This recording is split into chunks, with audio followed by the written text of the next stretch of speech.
Hi everyone, Blair here with your quick real estate tip of the week. And today I'm answering a great question that I got from an agent that a lot of you might be wondering about. So here's the situation. An agent texted me asking, if our buyers just closed on a house and the seller has a temporary residential lease back, can the buyers go ahead and put a storage pod on the driveway? After all, they own the house now, right? Sounds simple, but let's walk through it legally. Let's say buyers closed on July 1st.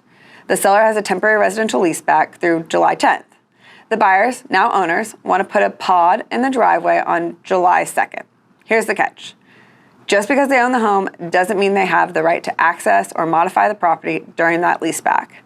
So let's go to the temporary residential lease, specifically paragraph 9, which says, tenant accepts the property in its present condition and state of repair at the commencement of the lease. And that lease commences at closing, which means at the time the sellers became tenants, there was no pod on the property. So under the lease, the seller, who is now the temporary tenant, has the right to enjoy the property as it was at the time the lease began, at closing. That means they can deny the buyer's request to place a pod on the property, even though the buyers now own the home. Think of it like this. Yes, ownership is transferred, but possession hasn't. The sellers are now tenants and they have a lease. Just like any landlord-tenant situation, the landlord, and in this case it's the buyers, can't just enter the property or make changes during the lease without the tenant's consent.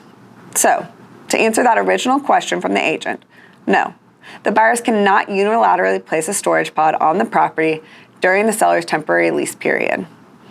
They need the seller's permission to do so. I hope that clears things up. These little lease details can make a big difference in keeping deals smooth and respectful for both parties. If you've got more questions like this, that would be a good tip of the week idea. Please email tipoftheweek@allegiancetitle.com, and we'll see you at the closing table.